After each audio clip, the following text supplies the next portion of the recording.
So hello everyone and good morning सभी को। उम्मीद करता हूँ मेरी वॉइस प्रॉपर आ रही भी सभी तक। एक बार कंफर्म करेंगे।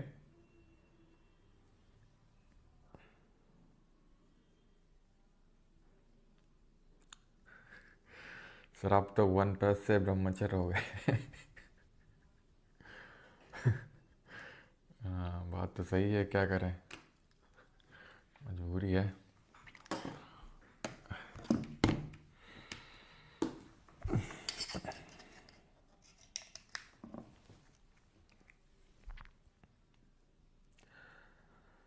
श्री श्री 1008 पर बाबा पर मार कीजिए। ये 1008 का मतलब क्या होता है? I want to know what does this 1008 means.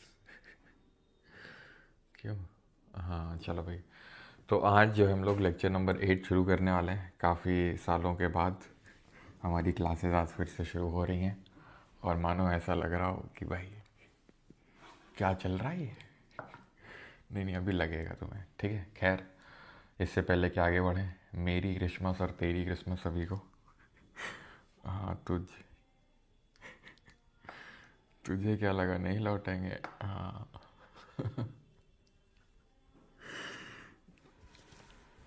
After millions of years.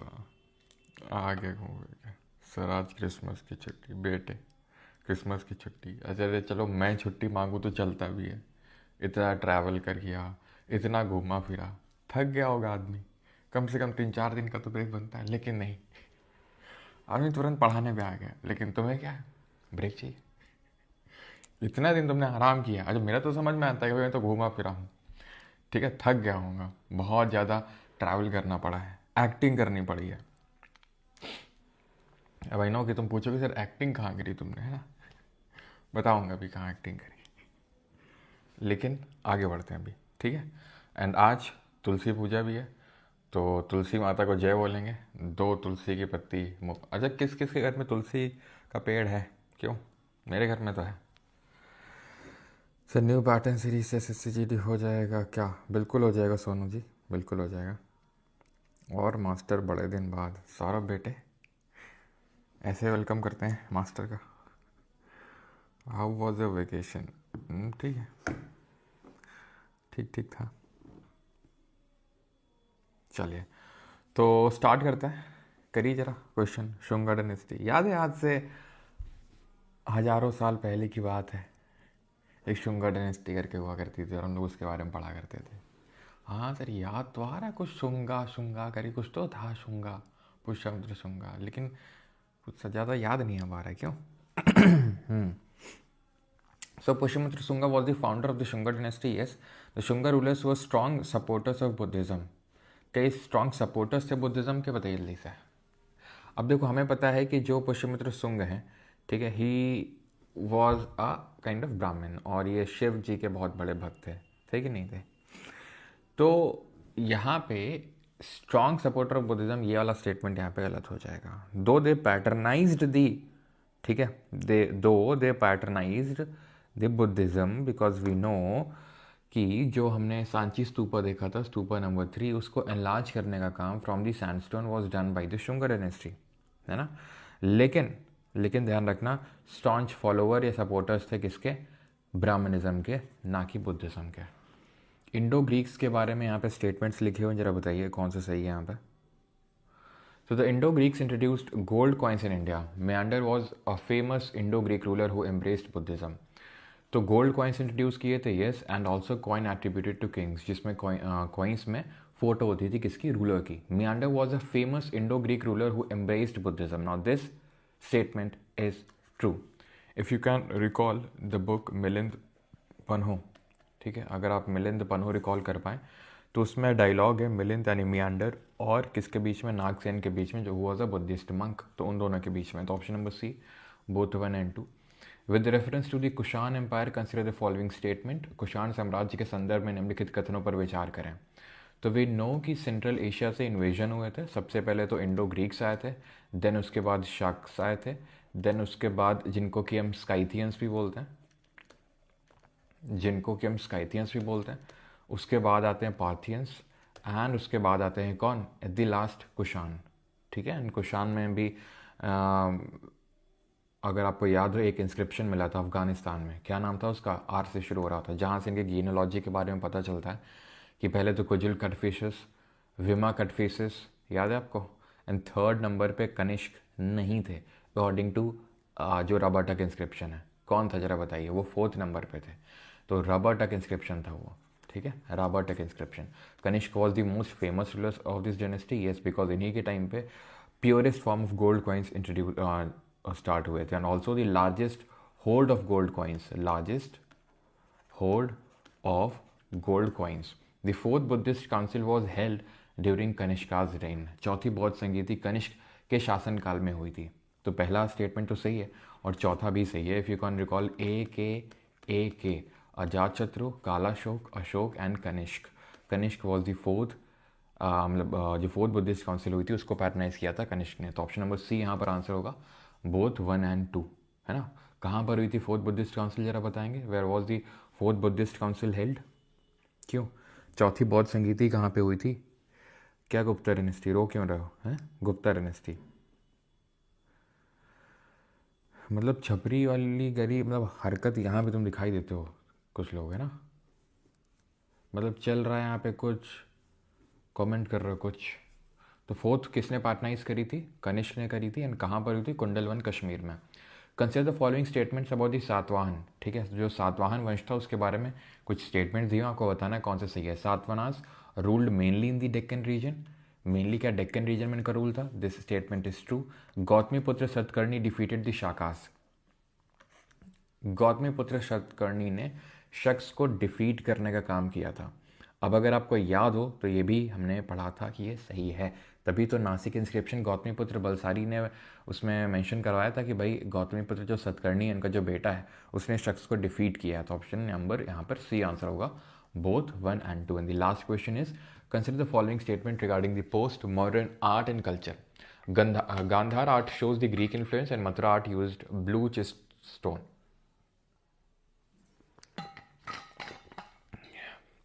So G for Gandhara, G for Greek, yes, जिसको कि हम किस नाम से और जानते हैं, हेलिस्टिक आर्ट, ठीक है, and which uses the great sandstone और द ग्रे चिस्ट, ठीक है। Mathura art uses blue schist stone, no red sandstone, ठीक है। So option number A 1 only, ठीक है, क्लियर है। तो आगे बढ़ते हैं अभी, और अच्छा जल्दी से बताइए, who develop this Amravati school of art, जो कि बहुत ही ज़्यादा नैरेटिव होती थी, अमरावती स्कूल ऑफ आर्ट, जो कि किस स्टोन से, किस मटेरियल से बनी होती थी, तो वाइट लाइम स्टोन से, Amaravati school of art. So this was started by the Satavahanas, ठीक है, सातवाहनास ने इसको इंट्रोड्यूस किया था, ठीक है। तो ऑप्शन नंबर ए यहाँ पर से आंसर हो जाएगा, 1 ओनली। अब हम स्टार्ट करते हैं हिस्ट्री ऑफ साउथ इंडिया, दक्षिण भारत का इतिहास अब हम यहाँ पर पढ़ना शुरू करेंगे। According to the historical evidence, South India did not experience a distinct bronze age and directly transition to megalithic age. Now what is this megalith means, अगर आप यहाँ पे नहीं भी देखोगे, मतलब नहीं देखोगे, तो भी सिंपल आपको समझ में आ जाएगा, because we have read the stone age, और वहाँ पर हमने देखा था स्टोन एज को हम 3 कैटेगरी में डिवाइड कर रहे थे, एक तो पीलियोलिथिक, दूसरा था मीजोलिथिक एंड तीसरा था न्यूलिथिक। पीलियो का मतलब होता है ओल्ड, मीजो का मतलब होता है मिडिल, एंड न्यू का मतलब होता है new. Old, middle and new. और लिथिक का मतलब क्या था, स्टोन। तो मेगा का मतलब होता है विशाल, बहुत बड़ा। लिथिक का मतलब स्टोन, तो जहाँ बहुत बड़े बड़े स्टोन्स का यूज़ होता था, दैट वाज मेगालिथ, जिसको कि हम iron age of South India भी बोलते हैं। यानी कि जिस तरीके से हमने यहाँ पे नॉर्थ इंडिया में, या फिर specifically north western part of India में हमने ब्रॉन्ज एज देखा था, वैसा यहाँ पे नहीं है। जैसे वहाँ पर हमने क्या देखा था कि स्टोन एज और आयरन एज, आयरन एज मतलब अपना लेटर वैदिक एज मेनली, तो ठीक है, इनके बीच में आता है एक bronze age, Indus valley civilisation आता है, एक ट्रांजिशन के तौर पे बन के आता है। स्टोन एज और आयरन एज के बीच में bronze age was a transition, but यहाँ पर ऐसा कोई ट्रांजिशन देखने नहीं मिला, सीधा स्टोन एज से आयरन एज, ऐसा ब्रॉन्ज वगैरह कुछ नहीं। और ये ब्रॉन्ज क्यों ब्रॉन्ज एज था वो भी हमने देखा था, बिकॉज यहाँ पर हमें चालकोलिथिक साइट्स देखने को मिली थी, यहाँ पे चालकोलिथिक साइट, और यहाँ पे अफगानिस्तान में मिलता था tin, and bronze is an alloy of copper and tin. तो बहुत आसान था कि यहाँ पर ब्रॉन्ज की यूटेंसिल्स और ब्रॉन्ज की बहुत सारे हमें चीज़ें देखने को मिली, जिसकी वजह से इसको ब्रॉन्ज एज बोलते हैं।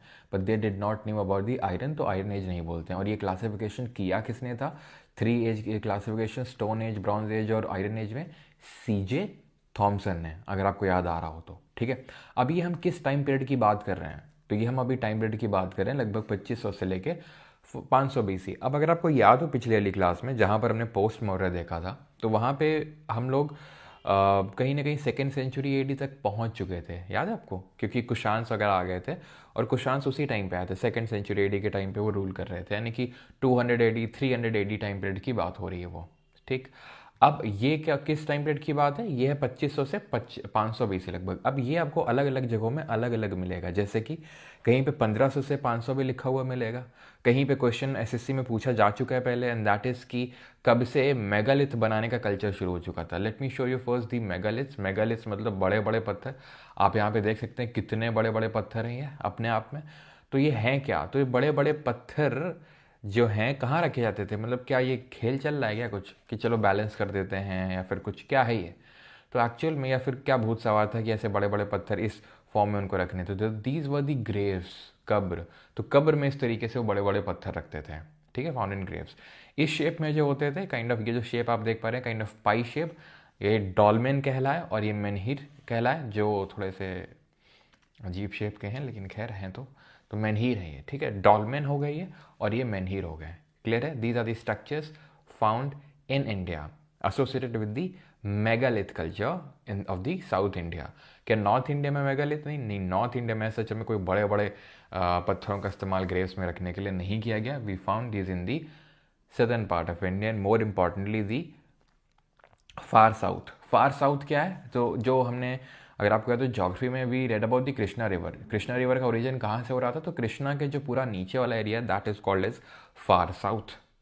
हाँ, कृष्णा का कहाँ से ओरिजिन हो रहा था? महाबलेश्वर से, जो कि वेस्टर्न घाट में पड़ता है आपका, जिनको कि हम महाराष्ट्र में किस नाम से जानते हैं, जरा बताइए? वेस्टर्न घाट्स महाराष्ट्र में किस नाम से जाना जाते हैं? सह्याद्री, है ना? तो 1500 से 500 भी लिखा हो सकता है, 2500 से 500 थोड़ा सा जनरली एक्सेप्टेड होता है। ये कहीं कहीं हो सकता है ये AD तक चला जाए, लेकिन रफ टाइम पीरियड आप दिमाग में रखिएगा। अगर क्योंकि एक कॉमन अडॉप्टेड टाइम लाइन नहीं है, तो फिर आपको दिक्कत लेने वाली इस बात नहीं है कि भाई अगर सर एग्ज़ाम में दोनों आ गया तो क्या मार्क करेंगे। वो इस तरीके से एग्जामिनर देगा ही नहीं कि वो 2500 से 500, 2000 से 500, 1500 से 500, इस तरीके से वो नहीं देगा ऑप्शन में। ठीक है, चलिए आगे बढ़ते हैं, थोड़ा सा पॉटरी वगैरह डिस्कस करते हैं। तो pottery was black and red where at this time. और अगर आप रिकॉल कर पाओ BOPN को, what was that BOPN? That was, ये क्या था? बी से था ब्लैक एंड रेड वेयर। कहाँ पे यूज़ हो रहा था ये black and red ware? This was in the Indus valley civilisation. हमारी पॉटरी डेवलपमेंट शुरू कहाँ से हुआ था? क्यों पॉटरी डेवलपमेंट शुरू कहाँ से हुआ था? याद कर सकते हो कुछ? Pottery development started from where? Then इसके बाद this is ochre coloured pottery. Ochre coloured कहाँ पे देखने को मिली थी? That was early Vedic age. Then painted grey ware later Vedic age, and north NBPW north black and polished ware, ये था आपका जो महाजनपद का टाइम पीरियड था वहां पे। ठीक है, याद आया कुछ?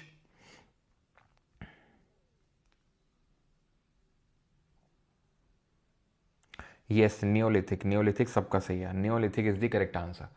अब आते हैं यहाँ की कम्युनिटी पे। तो they belong to pastoral community, यानी ये पशुपालक समुदाय से संबंधित है।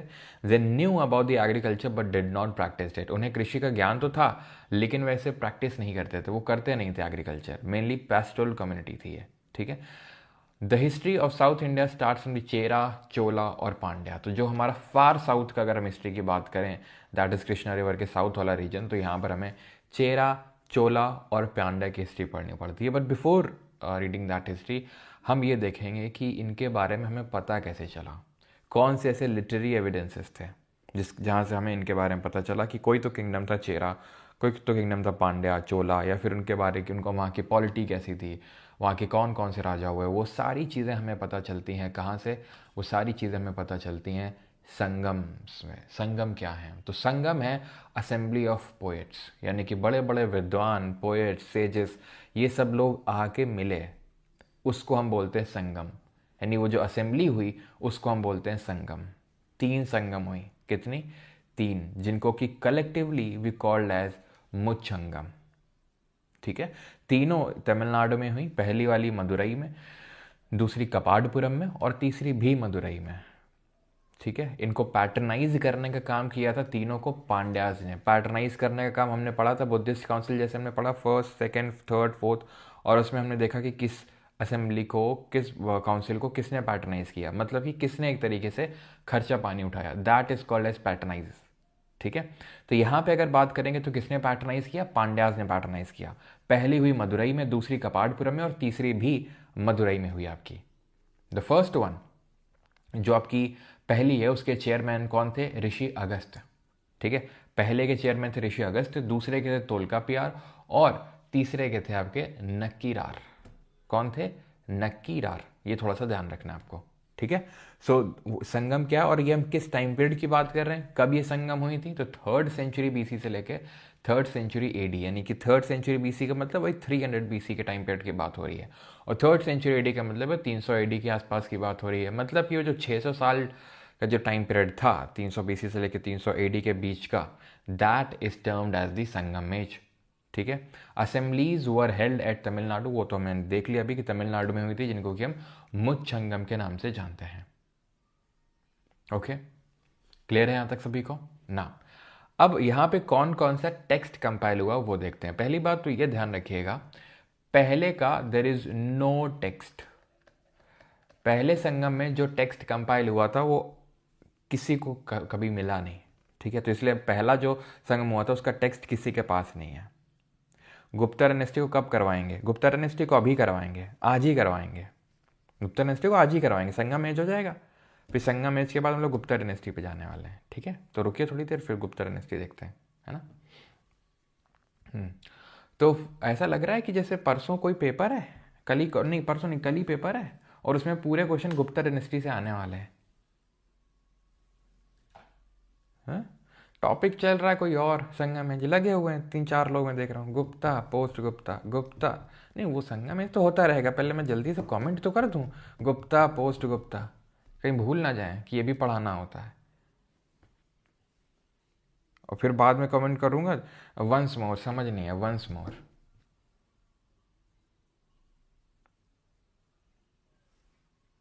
लगे हुए हैं 3-4 में, कॉन्टिन्यूसली देख रहा हूँ 3-4 लोग लगे हुए हैं, गुप्ता पोस्ट गुप्ता। गुप्ता डायनेस्टी कब होगी, गुप्ता कब होगा? जैसे कल ही बस बस पूरा क्वेश्चन गुप्ता डायनेस्टी से आने वाले हैं बस, और जैसे कि पूरी एंशियंट हिस्ट्री खत्म हो गई है और गुप्ता उपता तो हुआ नहीं है, तो बता दें एक बार, याद दिला दें। ठीक है, तो ये ध्यान रखना कि तीनों संगम को कलेक्टिवली मुच्छंगम बोलते हैं। पहली मदुरई में, दूसरी कपाडपुरम में और तीसरी मदुरई में। पहले का कोई टेक्स्ट नहीं है, दूसरे का सिर्फ एक टेक्स्ट है, only one, and that is a grammatical text. उसको बोलते हैं Tolkappiyam. It is the earliest grammatical Tamil text compose by Tolkappiyar in the second Sangam. जो दूसरी संगम हुई थी उस पर्टिकुलर संगम में ये टेक्स्ट को बनाया गया था, दैट इज तोलका पीएम। ठीक है, तो तोलका पीएम सेकेंड संगम में बना था। तो थर्ड संगम में बहुत सारे हमें टेक्स्ट मिले। जो थर्ड संगम में जो लिटरेचर बना, first of all it is classified into 2 forms, narrative and didactic. Narrative और डिडैक्टिक में अंतर क्या होता है? What does this mean? Narrative का मतलब होता है जहाँ पर स्टोरी होती है, कुछ ना कुछ कथाएं होती हैं, नैरेटिव, उसको बोलते हैं नैरेटिव।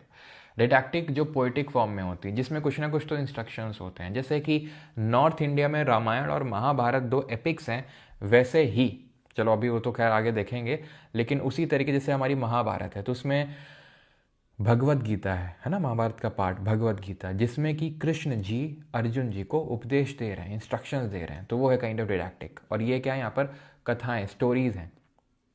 इनको बोला गया मेलका नक्कू और डिडैक्टिक को बोला गया केलका नक्कू।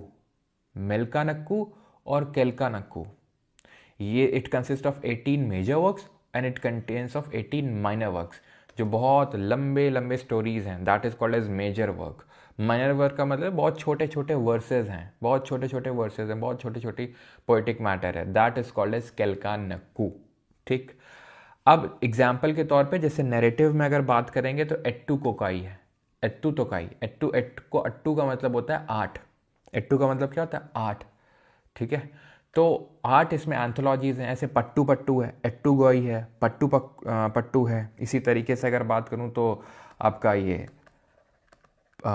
पथिने पथिने मेलका नक्कू है। इसी तरीके से आप पथिने केलका नक्कू है, ठीक है। देन 2 यहाँ पे एपिक्स हैं। ये सारा जो टेक्स्ट है, ठीक है, दैट इज एत्तू तोकाई हो गया, पत्तू पत्तू हो गया, ठीक है। यहाँ पर जो आपको देखने को मिलेगा तिरुक्करल हो गया, नलदियार हो गया, या फिर इन्ना नरपतु हो गया, दिस ऑल टेक्स्ट, ठीक है, is compiled in the third Sangam. पहले का कुछ मिला नहीं, दूसरे में सिर्फ तोलकाप्पियम है, which is considered the oldest grammatical text in the Tamil language.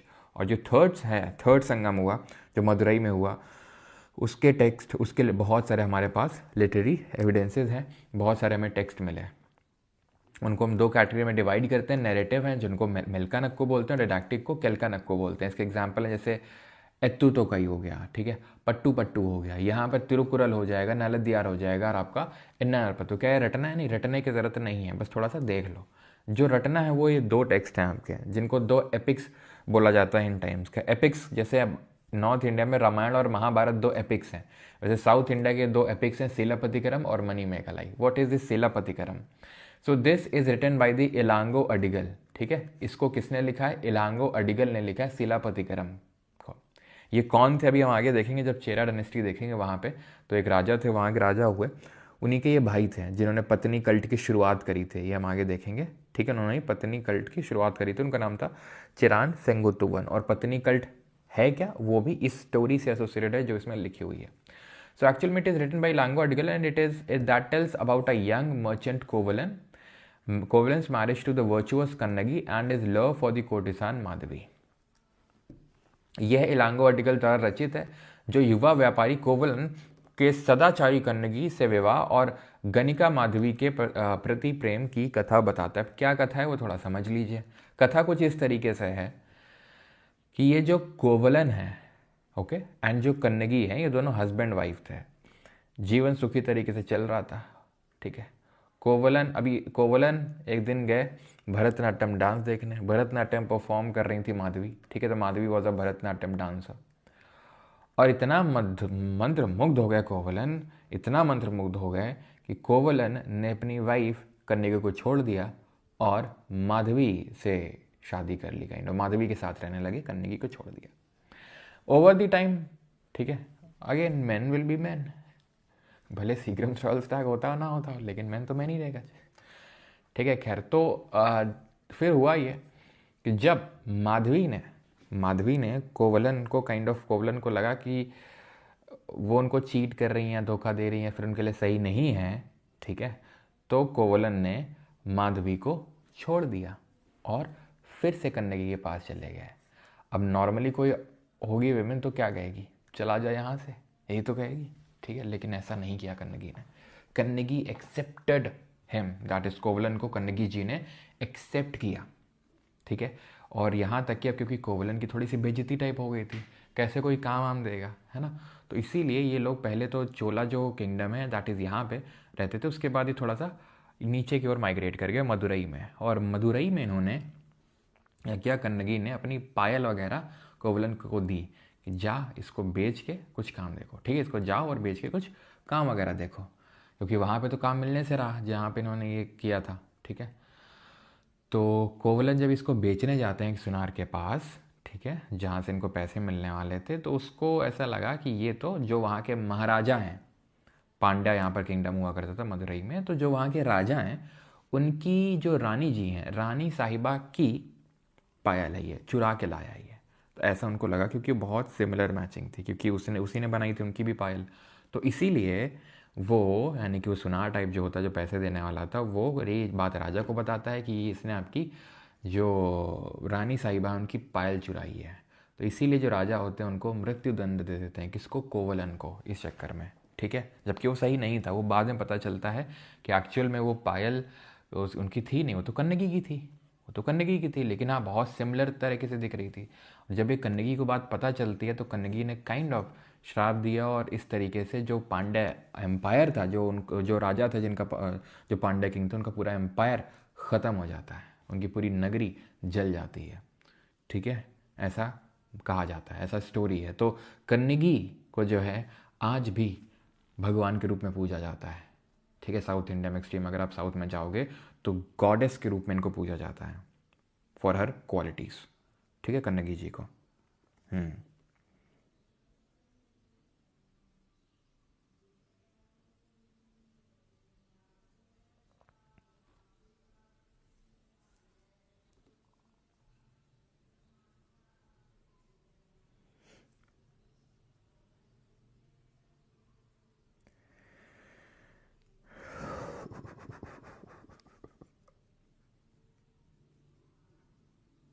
चलो क्लियर है।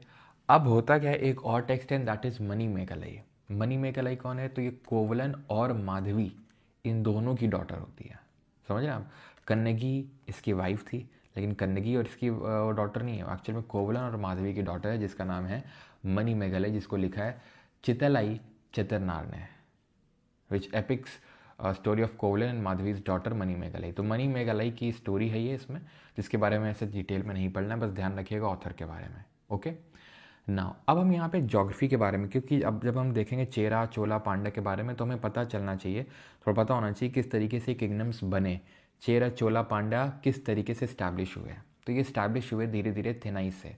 व्हाट वो थिनाइस, तो Thinai it refers to different types of landscape और जोग्राफिक डिविजन्स ऑफ तमिलनाडु। ये तमिलनाडु के विभिन्न प्रकार के जो भूदृश्य या भौगोलिक विभाजनों को संदर्भित करता है, यानी कि डिफरेंट रीजन्स थे। ये फार साउथ का एरिया है, तो जो डिफरेंट रीजन है उसको एक नाम दिया गया, जैसे कि जो रेड रीजन आप देख रहे हैं दिस वॉज कॉल्ड एज कुरुंची तिनाई, जो ग्रीन आप देख पा रहे हैं दिस वॉज कॉल्ड एज पलई तनई, और इसके बाद ये जो यहाँ पे आप देख पा रहे हैं this was called as Mullai Tinai, जो ब्राउन आप देख पा रहे हैं this is called as Marutham Tinai, और जो ये आप ब्लू कलर के एकदम जो कोस्ट, बिकॉज यू नो कि यहाँ पर क्या है, ये अरेबियन सी है and this is Bay of Bengal, तो एकदम कोस्ट के किनारे है ये, तो दिस इज नेटल थिनाई। अब इसका मतलब क्या है, तो कुरुंजी का मतलब है यहाँ पे जो लोग हंटिंग और गैदरिंग में इन्वॉल्व थे, शिकार और संग्रहण में, ठीक है, इन्वॉल्व थे ये, तो ये वाला जो था मेनली हंटिंग एंड गैदरिंग ये मेनली कर रहे थे। देन इसके बाद आते हैं, ठीक है, ये कौन है, कुरुंजी थिनाई। देन इसके बाद आते हैं जो ग्रीन वाला है पलई थिनाई, दे वर कैटल लिफ्टर्स एंड प्लंडर्स, ये पशु अपहरण करने वाले और लूट पाट करते थे ये, कौन, जो आपके पलई थिनाई है। इसके बाद आते हैं Mullai thinnai. Mullai thinnai did the animal husbandry, ये पशुपालन करते थे, पशुओं को पालने का काम होता था मुल्लई थिनाई का। देन मारूटम आते हैं ब्राउन रीजन में, दे एंगेज्ड इन द एग्रीकल्चर, और नेटल तो ऑब्वियस सी बात है कि ये कोस्ट में रह रहे हैं तो क्या करेंगे, फिशिंग और सॉल्ट कलेक्शन, यानी कि मछली पकड़ने का काम करेंगे और नमक संग्रह का में संलग्न रहेंगे, यानी कि नमक वगैरह थोड़ा बहुत बनाते थे इवापोरेट करके जो सी वाटर होता था उसको, ठीक है। तो हंटिंग गैदरिंग हो गया ये वाला, ठीक है, कौन सा है, कुरुंजी थे नहीं। देन ये क्या करते थे, प्लंडर एंड लूट करते थे, ठीक है, एनिमल्स की। ये क्या करते थे, ये कौन है, ये मुल्लई है, ठीक है, तो ये एनिमल हस्बेंड्री करेंगे। और मारूटम क्या करते थे जरा बताइए। तो each Thinai had a chief, हर थिनाई का एक चीफ होता था, मतलब एक काइंड ऑफ राजा होता था, ठीक है। जैसे नहीं याद करो आप अर्ली वैदिक एज में एक ट्राइबल चीफशिप थी, उस ट्राइब का लीडर था, देन धीरे धीरे वो टेरिटोरियल लीडरशिप में गया, वैसे ही है यहाँ पर। तो पहले तो ये थिनाई थे, जहाँ पे लीडर हुआ करता था मुवेंदर बोला जा गया उसको, मुवेंदर, मुवेंदा वेलन नहीं, मुवेंदर, जो इन वो उसका वो चीफ होता था, which was later divided into Chera Chola Pandya. तो यही धीरे धीरे धीरे आपस में लड़ झगड़ के और इन्होंने 3 किंगडम्स बनाए, चेरा चोला और पांड्या, जिसके बारे में यहाँ पे हम देखने वाले हैं, चेरा चोला और पांड्या के बारे में। ओके यस सर याद कैसे करेंगे, इसका ट्रिक दे दीजिए। ट्रिक थोड़ा सा अपने आप से बना सकते हो। देखो नेटल के लिए तो आई थिंक कोई उसकी ज़रूरत नहीं है, हाँ नेटल के लिए कोई ज़रूरत नहीं है, ठीक है। तो मुल्लई का याद कर सकते हो, ठीक है, जैसे थोड़ा, जैसे आपको पता है ना, मतलब थोड़ा सा तुम भावना को समझो, मैं बोलूँगा तो कुछ विवाद हो जाएगा, लेकिन ठीक है, तो ऐसे कुछ तो रिलेट कर लो कि एनिमल हस्बेंड्री करते हैं, ठीक है, मुल्लई, ओके, पशुपालन। Then Kurinji they engaged in the hunting and gathering, Kurinji Palai, पाल रहे हैं, ठीक है, किसको, किसको पाल रहे हैं, तो एक्चुअल में पाल ये नहीं रहे एनिमल्स को, ये क्या कर रहे हैं, जो लोग पाल रहे हैं, ठीक है, एनिमल्स को, उनको उठा रहे हैं, ठीक है। ऐसे याद कर लो कि भाई ये क्या कर रहे हैं, ये कौन है, ये हंट कर रहे हैं और गैदर कर रहे हैं, देखना ध्यान समझना, ठीक है। कुरुंजी वाले हैं सबसे अंदर वाले, हंट कर रहे हैं और गैदर कर रहे हैं। जो पलई वाले हैं ये क्या कर रहे हैं, ये सिर्फ कैटल लिफ्ट कर रहे हैं और प्लंडर कर रहे हैं, ऐसे समझना। यहाँ पे हो रहा एग्रीकल्चर, यहाँ पे हो रहा एग्रीकल्चर, एग्रीकल्चर हो रहा, सॉरी एग्रीकल्चर बोल रहा हूँ, एनिमल हस्बेंड्री। तो यहाँ से जब एनिमल हस्बेंड्री हो रहा है, यहाँ पे एनिमल हस्बेंड्री हो रहा है, यहाँ पे हंटिंग और गैदरिंग कर रहे हैं। क्या गैदर कर रहे हैं? जो हंट कर रहे हैं। तो बीच वाले क्या करेंगे भाई? यहाँ से एनिमल्स को उठा लो और यहाँ से जो ये लोग मार के ला रहे हैं उसको प्लंडर कर लो। ठीक है, तो ऐसा कौन कहेगा? पलाई वाले कहेंगे कि भाई तो कैटल लिफ्ट कर लो मुल्लाई थिनाई वाले रीजन से, और कुरिंजी थिनाई वाले से प्लंडरिंग कर लो जो लोग हंट और गैदर करके लाएं। तो कुरुंजी और मुल्लाई के बीच में कौन है? पलाई। कुरुंजी और मुल्लाई के बीच में कौन है? पलाई। एंड नेटल तो बड़ा आसान है, नेटल में तो फिशिंग और आपका सॉल्ट मेकिंग करते थे। ठीक है, अब आते हैं चेरा पे। तो ये 3 किंगडम्स हैं जो यहाँ पर बने हैं। मैं आपको थोड़ा सा दिखाता हूँ। ये था आपका चेराला रीजन जो प्रेजेंट डे आपको केरल में देखने को मिलेगा। प्रेजेंट डे तमिलनाडु में आपको देखने को मिलेगा ये पांड्या वाला, और तमिलनाडु और थोड़ा सा हल्का सा part of southern Andhra Pradesh ये आपको देखने को मिलेगा चोला। ठीक है, तो सबसे पहले देखेंगे चेरा के बारे में।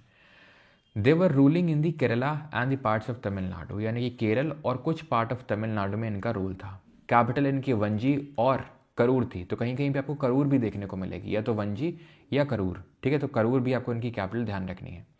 पोर्ट सिटीज़ की अगर बात करेंगे, बंदरगाह नगर कौन कौन से थे? तो मुजरिस था और टोंडी था। ठीक है, जिसको मुख्यतः व्यापार के लिए इस्तेमाल किया जाता था। That was use mainly for the trading purposes. Emblem क्या था यहाँ का? Emblem was bow and arrow, that is धनुष और बाण। Greatest Chera ruler was Senguttuvan. Senguttuvan जिनको रेड चेरा के नाम से जानते हैं, और इन्होंने ही पत्तनी कल्ट शुरू किया था। What is Pattini cult? Pattini cult वही कन्नगी को एज अ गॉडेस वर्शिप करने का काम इस कॉल्ड एज पत्तनी कल्ट इन्होंने शुरू किया था। एंड सेंगुत्तुवान के ही छोटे भाई थे इलांगो अडिगल, जिन्होंने आपकी सीला पदिकरम लिखी थी, जिसमें कोवलन, कन्नगी और माधवी की स्टोरी दी हुई है। इनको हम रेड चेरा के नाम से भी जानते हैं।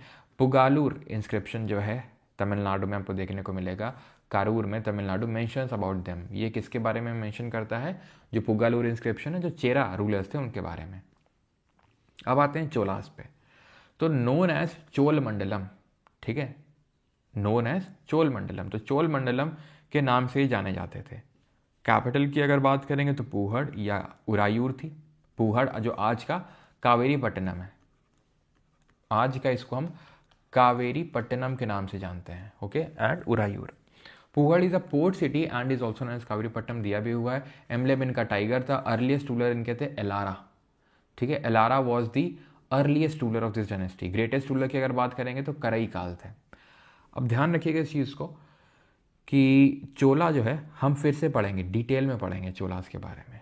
चेरा और पांडे के बारे में तो जितना यहाँ पर देख रहे हैं सिर्फ उतना ही करना है, लेकिन चोलास के बारे में हमारा एक डिटेल लेक्चर होगा, क्योंकि बाद में रफली 9th सेंचुरी एडी के टाइम पे फिर से चोलास री इमर्ज होते हैं। अभी तो हम बात करें 3rd सेंचुरी बीसी से लेके 3rd सेंचुरी एडी तक की, यानी इसके बाद 3rd सेंचुरी बीसी से 3rd सेंचुरी एडी यानी 300 AD.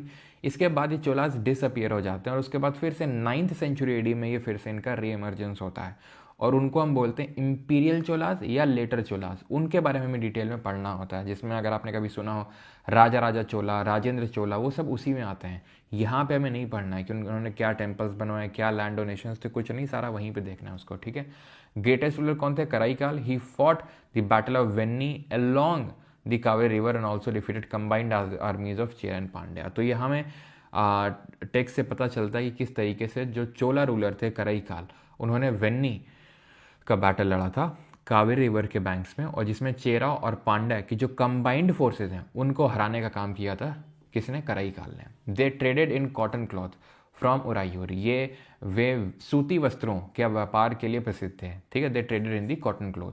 They were known for their efficient naval power. वे अपनी सशक्त नौसैनिक शक्ति के लिए भी जाने जाते थे। वो तो खैर हम अगेन डिटेल में देखेंगे जब बाद में लेटर चोलास आएंगे, तो वहाँ देखेंगे कि ये अपने नेवल पावर के लिए जाने जाते थे, जिसका यूज़ करके इन्होंने यहाँ पे जो श्री विजय एम्पायर था, श्री विजय एम्पायर था जहाँ पर शैलेंद्र डायनेस्टी का रूल था, उसको कॉन्कर किया था। किसने? चोलास ने। ठीक है, बस थोड़ा सा भी ध्यान रखेंगे इसमें कि नेवल पावर के लिए जाने जाते थे। इनका एम्ब्लेम क्या था? इनका एम्ब्लेम था टाइगर। आई थिंक यहाँ लिखा होगा, नहीं लिखा है? ओके, तो यहाँ ध्यान रखना, इनका एम्ब्लेम जो था दैट वाज टाइगर, लिखा हुआ है। ओके, अब ये एक चीज़, ये क्या है? What is this? इसको बोलते हैं वट्टा किरुटल। This is called as vatta kirutal. ये वट्टा किरुटल क्या होता है? तो जब भी कोई रूलर साउथ इंडिया में हार जाता था उस टाइम पे, ठीक है, तो वो क्या करता था, वो, ठीक है, या फिर हार जाता था या फिर पीछे से उस पर किसी ने वार कर दिया, तो काइंड ऑफ साउथ डायरेक्शन की ओर फेस करके वो फास्ट अनटू डेथ करता था। यानी कि वो लज्जा से इतना शर्मसार हो जाता था, मतलब अपनी डिफीट से इतना शर्मसार हो जाता था कि वो लोगों को फेस नहीं कर पाता था। नहीं, लोगों को फेस करने से अच्छा वो ये सोचता था कि मैं मृत्यु को ही क्यों ना अपना लूँ। ठीक है, तो जैसे हमने देखा था सल्लेखना, जो एक परफॉर्मेंस, एक एक एक्टिविटी होती है जैन्स में, जहाँ पर आप फास्ट इनटू डेथ करते हो, अपनी बॉडी को फास्ट करते हो जब तक कि आपको डेथ नहीं आ जाती। वैसे ही यहाँ पर होता है, जहाँ पर वो किंग और उसके जो एकदम स्टॉन्च फॉलोअर्स हैं वो एक साथ क्या करते हैं, वट्टा के रिटल करते हैं, जहाँ पर अपने प्राण त्याग देते हैं बिना कुछ खाए पिए। क्यों? क्योंकि या तो हार गए हैं या फिर उन पर किसी ने पीछे से वार कर दिया है। ठीक है, अब आते हैं अपने लास्ट जो है दैट इज पांड्यास के बारे में देखते हैं। सो दे रूल्ड इन दी तमिलनाडु वाला जो रीजन है, वे तमिलनाडु में शासन करते थे पांड्यास, एंड कैपिटल इनकी थी मदुरई। एम्बलेम था fish. They were first to be mentioned in Megasthenes की book as being famous for their pearl trade. Megasthenes की पुस्तक में उनका मोतियों के व्यापार के लिए प्रसिद्ध होने के रूप में सबसे पहले उल्लेख मिलता है। यहाँ पे हमें उल्लेख मिलता है कि किस तरीके से जो पांड्या किंगडम था, ठीक है, मेगास्थनीज की बुक कौन सी है जरा बताइए, जहाँ जो पांड्या किंगडम है वो पर्ल्स में बहुत ट्रेड करता है, व्यापार करता है मोतियों पे, मोतियों में। ठीक है, पोर्ट सिटी थी कोलकाई। इनफैक्ट जो हमें और भी उस टाइम के जो ग्रीक, ठीक है, मेंस की क्लास कल से होंगी, ठीक है,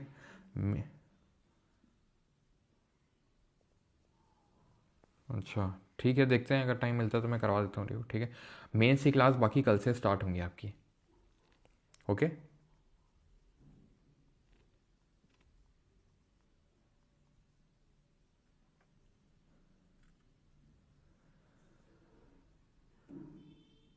ओके ओके ठीक। ओके, तो यहाँ पर पोर्ट सिटी क्या थी, कोलकाई। जैसे वहाँ देखा था मुजरी टोंडी थी, यहाँ पे आप देखो, यहाँ पे मुजरी और टोंडी। और चोलाज में थी पूहड़ या कावेरीपट्टनम। और पांड्याज में अगर बात करेंगे तो दैट वॉज कोलकाई। ठीक है, and they traded with the Roman empire. इनका रोमन एम्पायर से भी काफ़ी अच्छा खासा ट्रेड होता था। ठीक है, क्लियर है। इनफैक्ट जो अगस्त टेम्पल है, जो रोमन्स एक्चुअल में जिस भी जहाँ पे भी ट्रेड करते थे वहाँ पर एक टेम्पल ज़रूर बनवाते थे वो अगस्त का। ठीक है, तो वो टेम्पल भी हमें देखने को मिलता है यहाँ से। ठीक है, मतलब टेम्पल के बारे में पता चलता है, ऐसा टेम्पल देखने को तो नहीं मिलता है, लेकिन माना जाता है, कहा जाता है कि यहाँ पे टेम्पल हुआ करता था पांड्या किंगडम में। खैर, तो पर्ल्स का जो ट्रेड है, तो मेगास्थनीज की कौन सी बुक है, दैट इज़ इंडिका। जहाँ पे अगर आपको याद हो तो मेगास्थनीज ने जो इंडियन सोसाइटी है उसको ये बोला था कि कितने वर्णों में डिवाइडेड है, 7 वर्णों में डिवाइडेड है, ऐसा उसका कहना था। सोसाइटी की अगर बात करेंगे तो सोसाइटी डिवाइडेड थी, जैसे कि यहाँ पे रूलिंग क्लास था that was called as Arasar. Traders को बोला गया वैश्यर। जो रिच क्लास था यानी जो धनी वर्ग था उसको बोला गया वेल्लालर। लोअर क्लास जो लैंडलेस लेबरर्स से स्लेव्स थे उनको बोला गया कदई सियार या आदिमई। और जो ऑर्डनरी प्लो मैन था यानी कि जो साधारण हल चलाने वाला था उसको बोला गया ऊजावुर। So ruling class was arasar, trader were vaishyar, rich class और वेल्लर। ठीक है, वेल ऐसे याद कर लो कि ये लोग वेल्ले हैं, इनको कुछ करने की ज़रूरत नहीं है। क्यों? क्योंकि इनके पास बहुत पैसा है, रिच क्लास है, धनी वर्ग है ये। ठीक है, लोअर क्लास की अगर बात करेंगे सो दिस इज कदाई सियार और आदिमई। और ऑर्डनरी प्लो मैन है आपके ऊजावुर। सो अरासर, वैश्यर, वेल्लर, कदई सियार और ऊजावुर, इनके बारे में ध्यान रखेंगे कि किसको क्या बोला जाता था। Okay, now form of government की अगर बात करेंगे तो during the Sangam period hereditary monarchy was the form of government. यानी संगम काल में वंशानुगत राजतंत्र शासन प्रणाली हुआ करती थी, यानी कि हेरिडिटरी मोनार्की हुआ करती थी, यानी कि सिंगल पर्सन का रूल होता था और वो हेरिडिटरी शिप होती थी कि उसका बेटा देन रूलर बनेगा, उसका बेटा, एंड सो ऑन, इस तरीके से चलेगी। अगर आप रिकॉल करें अर्ली वैदिक एज में कैसी थी बताओ, सोसाइटी अर्ली वैदिक एज में किस तरीके की थी, कमेंट करके जल्दी से बताइए। Note, Muvendavelan and Arayar were rich titles of rich land owners. तो जो बड़े लैंड ओनर हुआ करते थे उनको मुविंदावलन या अरायार बोला जाता था। ठीक है, मुविंदावलन या अरायार। वेल्लालर कौन है? रिच लैंड लॉर्ड्स हैं, ठीक है, या फिर रिच पेजेंट्स हैं, नहीं जो बड़े, जो वो किसान जिनके पास बहुत ज़्यादा ज़मीन है वो हैं वेल्लालर।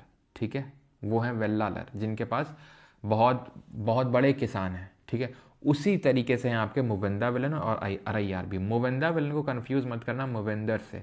मुविंदर कौन थे? जो चीफ हुआ करते थे। ठीक है, जो 3 चीफ हुआ करते थे उनको बोला जाता था मुविंदर। ये ध्यान रखिएगा, ठीक है।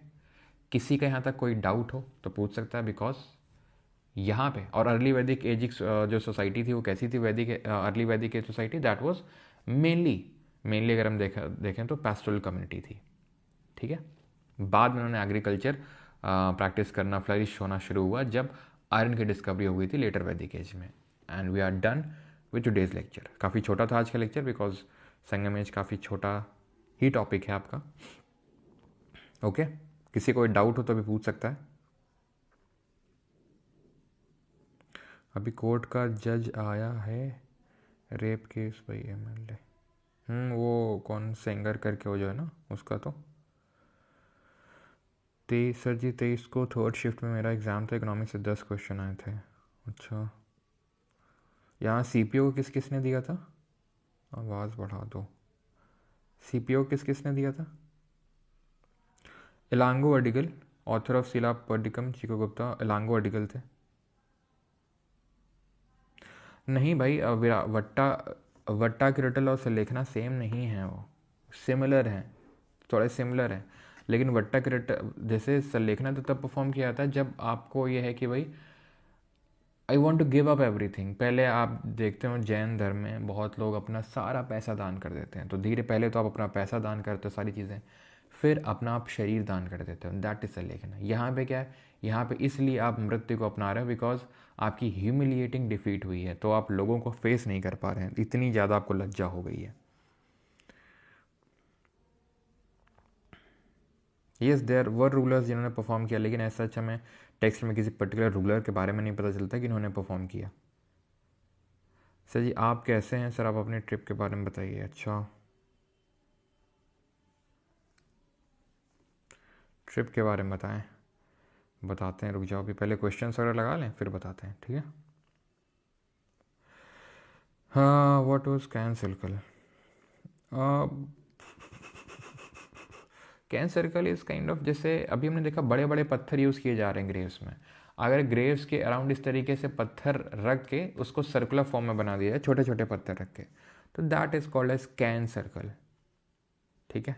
उसी को हम कैन सर्कल बोलते हैं, जो कि हमें मेगालिथ में देखने को मिला, ठीक है। जैसे कि ये डॉल्मेन था, जैसे मेनहीर था ये, ठीक है। इसी तरीके से हमें कैन सर्कल भी देखने को मिला। कैन सर्कल में क्या था, यहाँ पर कुछ तो पत्थर इस तरीके से सर्कुलर फॉर्म में रख दिए थे, that was can circle, okay, all right.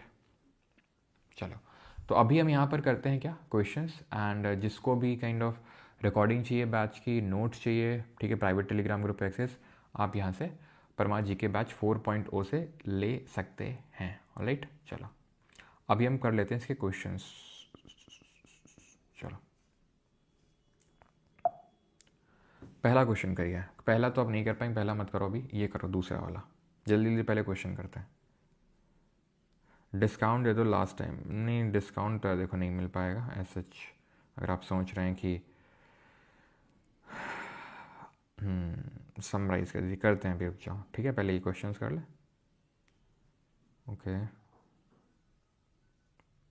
Thank you, so beautiful session, thank you Kartik ji.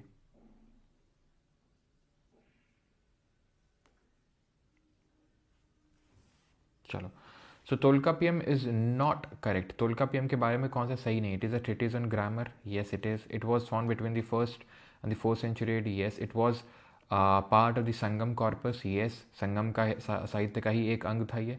Second संगम में जो कि कंपोज हुआ था, तोल्कापियार ने इसको बनाया था। कहाँ पर हुई थी वो? कपाडपुरम में हुई थी आपकी संगम।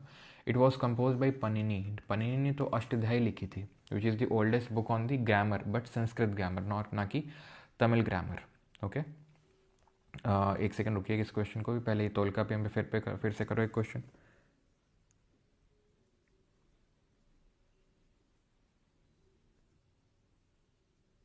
चलो, तो work on grammar, option number A would be the correct answer, है ना। तमिल में तो है लेकिन पोएम नहीं है, ना ही डिडैक्टिक वर्क है, वो तो थर्ड संगम में डिडैक्टिक और आया था आपका, ठीक है, मेलकानक्कू किलकानक्कू। और drama compose by Chiraking, no. Which of the following was an important Pandya poet celebrated for its pearls in the Sangam poems and Greek accounts से हमें पता चलता है इस पांड्या पोर्ट के बारे में। तो मुजरी, कोड़कई, पूहड़ यारिका मेडु। तो मुजरी एंड टोंडी, इनकी अगर बात करेंगे तो मुजरी और टोंडी ये कब बनाए गए थे, या सॉरी ये कहाँ के पोर्ट्स थे, ये आपके चेरा के थे, ठीक है, चेरा जो किंगडम था उसके थे। ये कोड़कई ये पांड्यास का पोर्ट था। तो ऑप्शन नंबर बी यहाँ पे सही आंसर होगा। पूहड़ की बात करेंगे तो ये चोलास का था, ठीक है, चोल का। चलिए आगे बढ़ते हैं। Which of the following Tamil text deals with the grammar, कौन सा है जो ग्रामर से डील करता है। Again Manimekalai, Silappatikaram, Tolkappiyam and पदिरुपट्टू।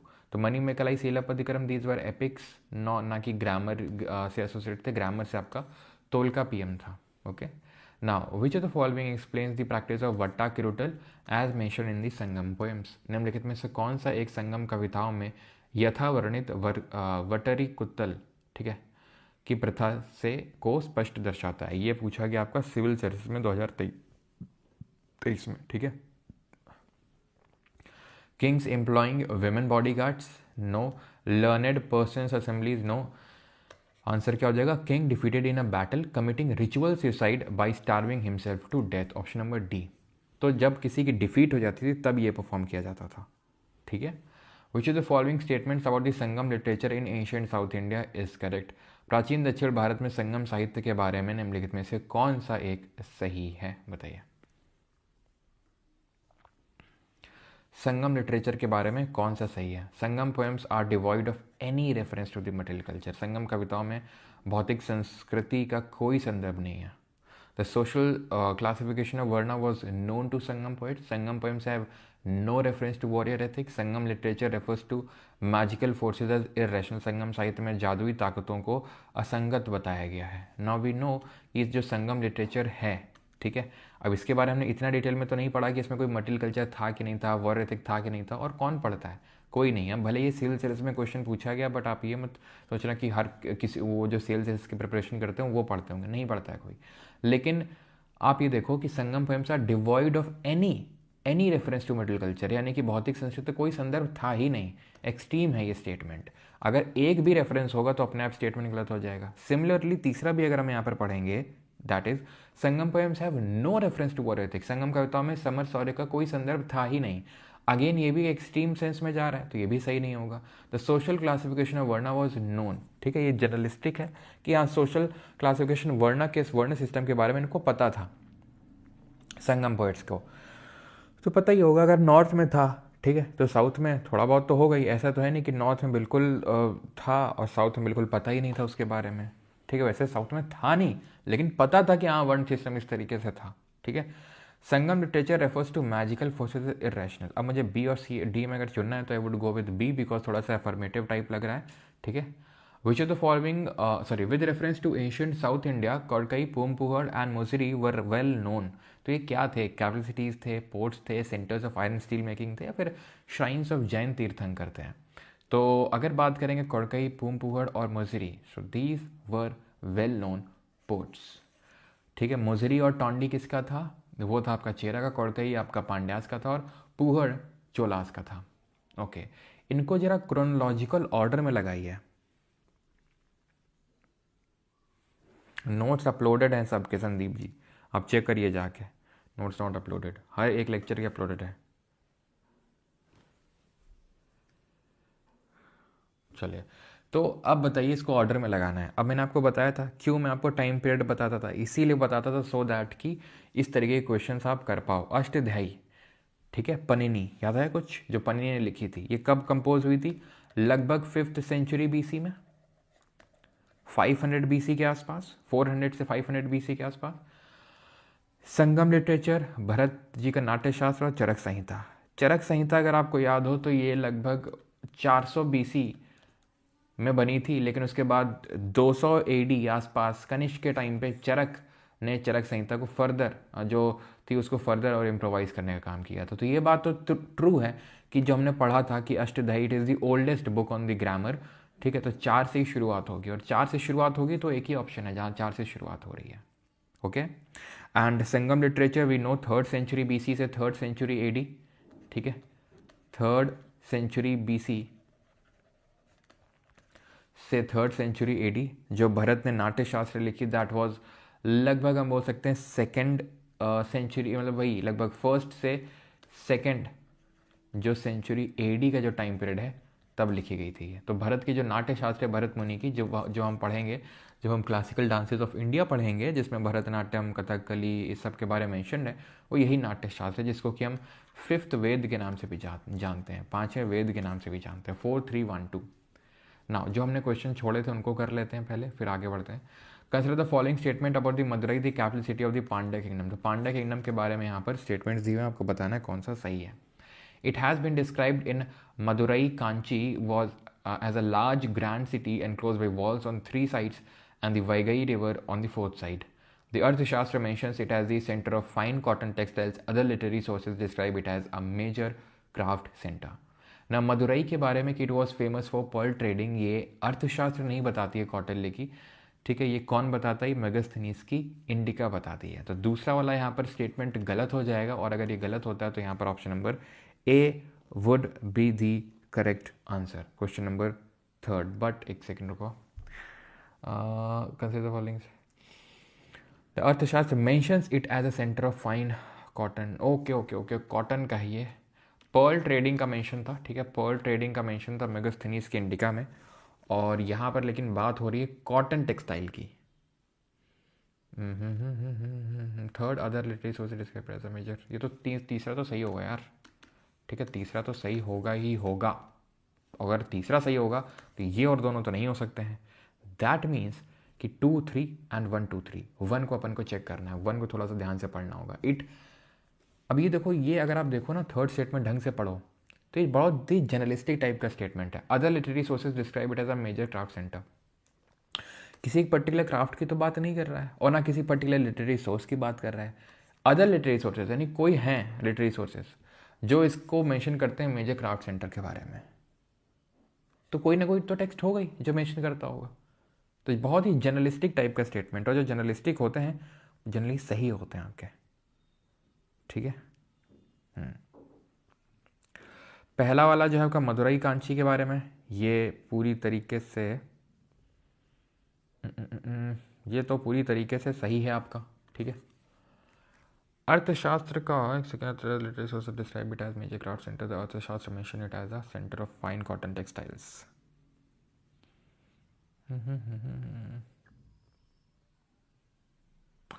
अर्थशास्त्र जितना मुझे याद है, अर्थशास्त्र में मेंशन तो नहीं था कुछ कॉटन टेक्सटाइल वगैरह का।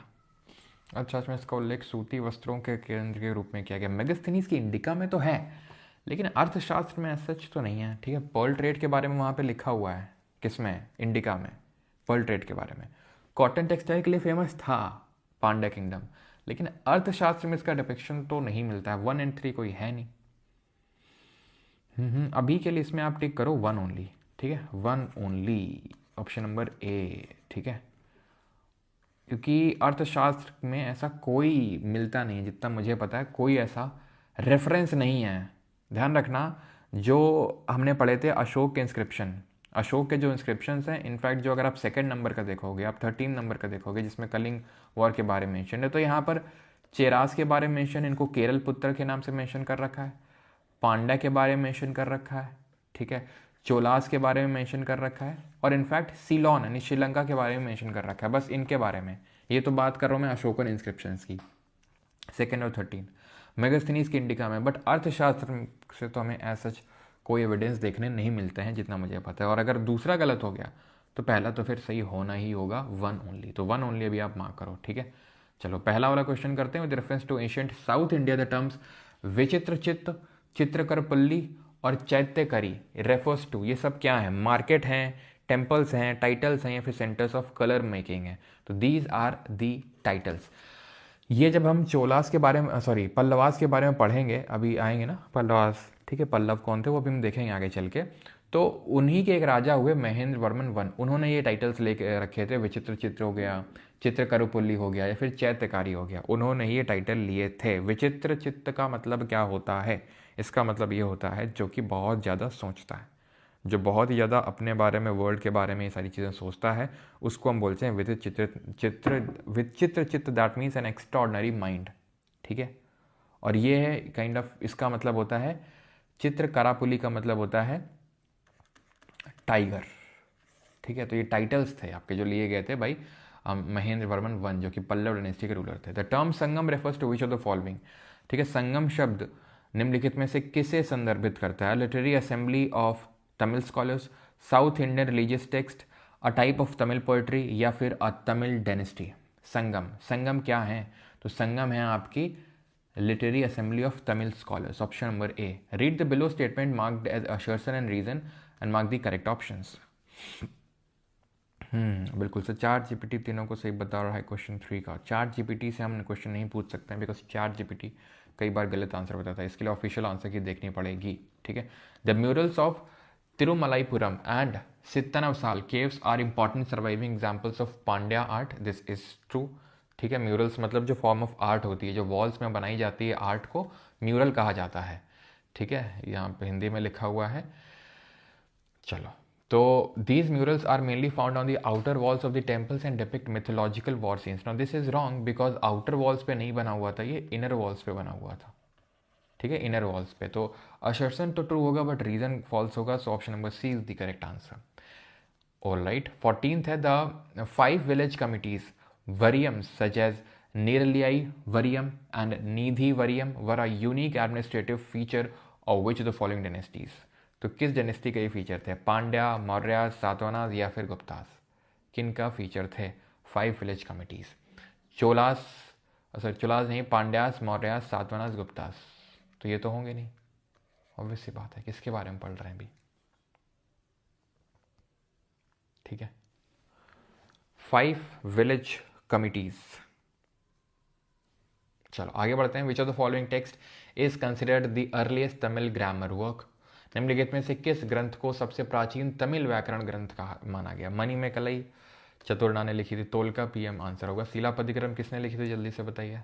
Who among the following, sorry, which among the following South Indian kingdoms is known for the conquest that crossed the river Ganga? Again Chola answer होगा, बट अभी इसके बारे में पढ़ा नहीं है, वो हम आगे देखेंगे जब राजेंद्र चोला वन के बारे में देखेंगे किस तरीके से गंगा रिवर क्रॉस करके उन्होंने रूलर्स को हराया था।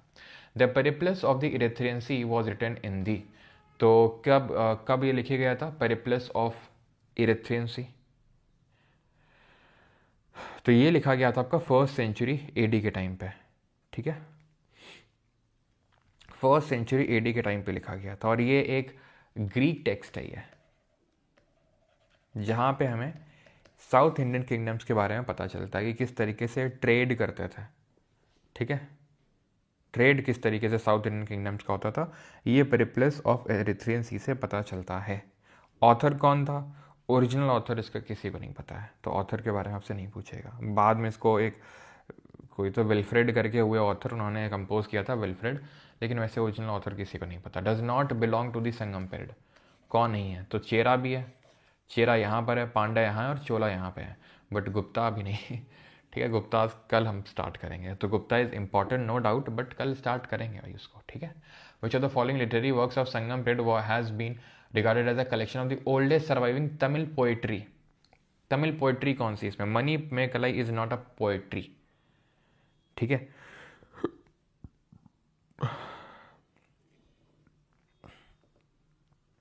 ठीक है, Manimekalai is not a poetry, neither is Pattu Pattu, ठीक है। आंसर होगा यहाँ पर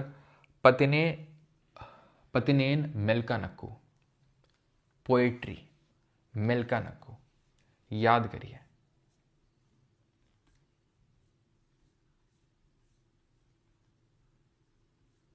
ठीक है।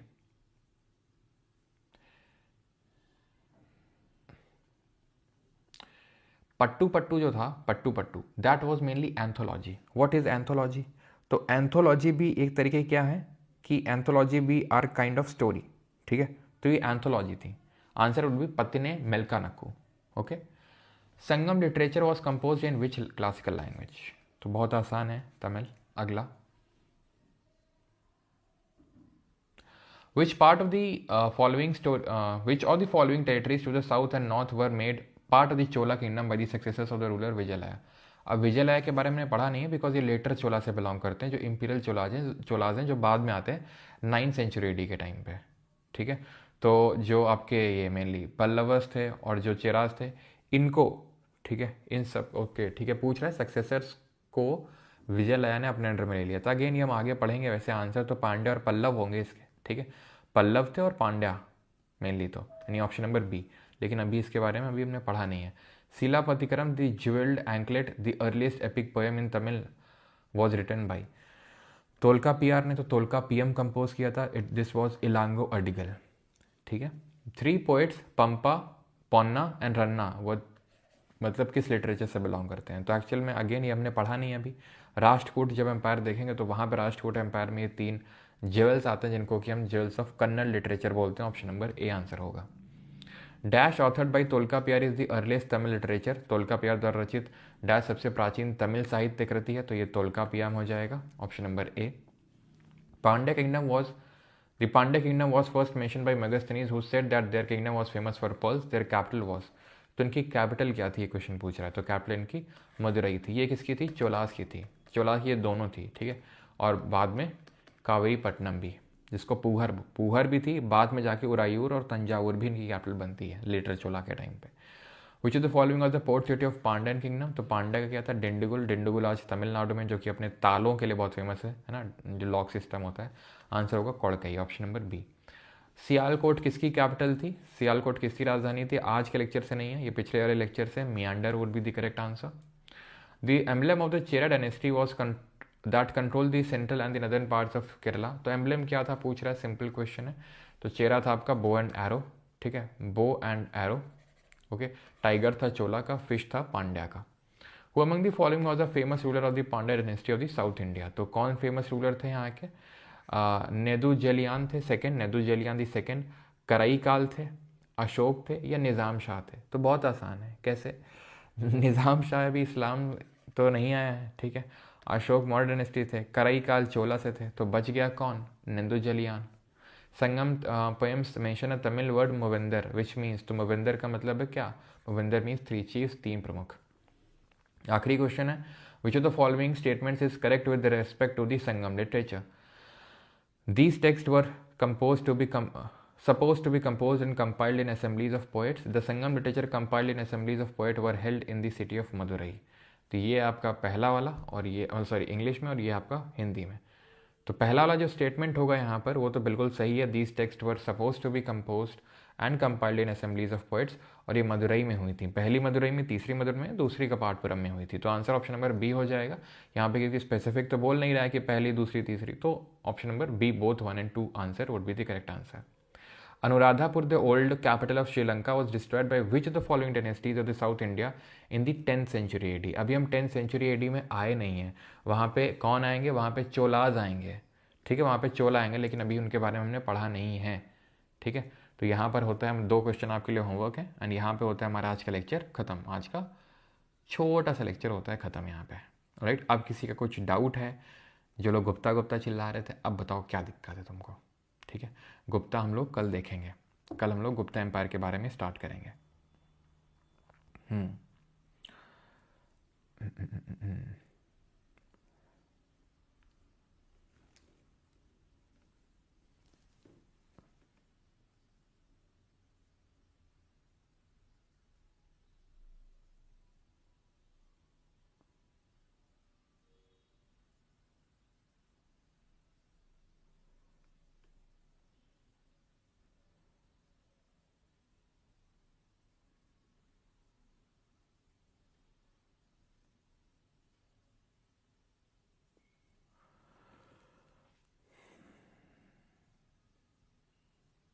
फैटमैन में ऐसे चार्ज तो बस वो एक जो वट्टा क्यूरेटल वाली जो प्रैक्टिस है उसको मेंशन कर लेना, वट्टा क्यूरेटल में, ठीक है। वट्टा क्यूरेटल को, उसको आप मेंशन कर लेना, है ना। ओके। मूवेंदर हर एक पर्टिकुलर जो पार्ट था, जो तेनाई था, जो जोग्राफिकल रीजन था, जोग्राफिकल एरिया था, ठीक है, तो वहाँ के, ठीक है, चीफ्स थे ये मूवेंदर्स। उनको कलेक्टिवली मूवेंदर बोला गया।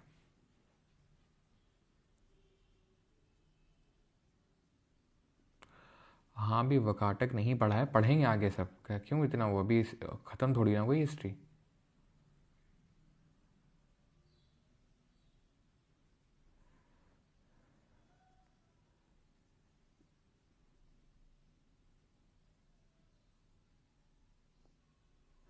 कल गुप्ता होगा या पॉलिटी होगा? ओके, कल आपका लेक्चर नहीं होगा। यस, कल एक्चुअल में पूरा पॉलिटी का हम लोग रिवीजन करने वाले हैं। कल भी मैंने आपको बताया था अबाउट, सॉरी कल मैं बोल रहा हूँ जब मैं गया था, दैट इज़ जो हम लोग की आखिरी क्लास हुई थी फ्राइडे को, पिछले फ्राइडे को, तब मैंने आपको बताया था कि सैटरडे को, ठीक है, सॉरी कल फ्राइडे है ना, हाँ, तो फ्राइडे को हम लोग करेंगे क्या, पूरा पॉलिटी रिवाइज। तो फ्राइडे को पूरा पॉलिटी रिवाइज होगा, देन संडे को पूरा ज्योग्राफी रिवाइज होगा, ठीक है, बिकॉज वो हम लोग मेंस के लिए कर रहे हैं, लेकिन आपको भी बहुत ज़्यादा वो हेल्प करेगा, तो प्लीज़ डोंट मिस दैट, उसको मिस मत करिएगा, ठीक है, उसको मिस मत करिएगा। जो कल क्लास होगी वो पूरा जैसे मेंस के लिए तो होगी, लेकिन इससे आपका भी रिवीजन हो जाएगा। मैंने इसी हिसाब से क्लासेस को अलाइन किया है। मैं चाहता तो पहले हिस्ट्री क्लास रख देता, इकोनॉमिक्स की रख देता, मैंने इसीलिए नहीं रखी बिकॉज अभी वो हुआ नहीं है। वैसे इकोनॉमिक्स तो हो जाएगा अभी, मतलब इकोनॉमिक्स का लेक्चर मैं बोल रहा हूँ मेंस के लिए, क्योंकि पहले पॉलिटी है, देन ज्योग्राफी है, देन इकोनॉमिक्स है, क्योंकि इकोनॉमिक्स में टाइम लगेगा। उसके बाद मैंने हिस्ट्री रखा है, वो भी एंशियंट मेडाइवल मॉडर्न ब्रेक कर करके, ताकि एटलीस्ट हमारा एंशियंट वाला पार्ट खत्म हो चुका होगा और हम मेडाइवल में एंटर कर चुके होंगे, ठीक है। सैटरडे को छुट्टी, सैटरडे को छुट्टी नहीं है, सैटरडे को गुप्ता एम्पायर होगा, कोई छुट्टी नहीं है सैटरडे को, ठीक है। फ्राइडे यानी कल पॉलिटी पूरा करेंगे, एंड सैटरडे को दैट इज़ की परसों हमारा गुप्ता एम्पायर होगा, यानी रिज्यूम रहेंगी क्लासेस। ऐसा नहीं है कि सैटरडे को छुट्टी होगी कोई, ठीक है, बिकॉज इस वीक आपकी इनफ छुट्टी हो गई है, तो सैटरडे कोई छुट्टी नहीं होगी। देन संडे को हम पूरा ज्योग्राफी रिवाइज करेंगे, ओके। चलिए, आर्टिकल 45 मतलब, no, Greek and Portuguese are not common, Greek and Portuguese are not common. Sir Krish का गाना सुनिए, अच्छा, क्या ही क्रिश का गाना करते रहते रोज, क्रिश का गाना।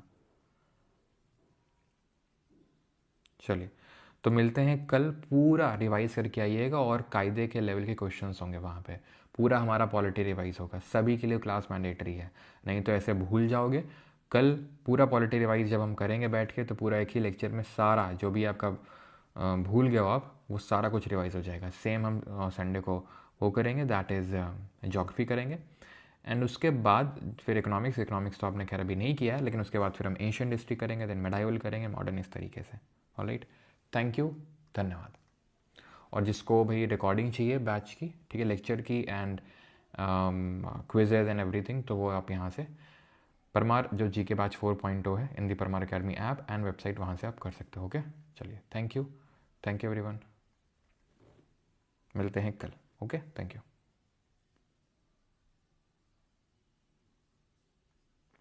एनटीपीसी का साइको है, अब कुछ ना कुछ तो रहेगा ही, ठीक है, अब ज़्यादा डिले तो नहीं कर सकते हैं क्लास में।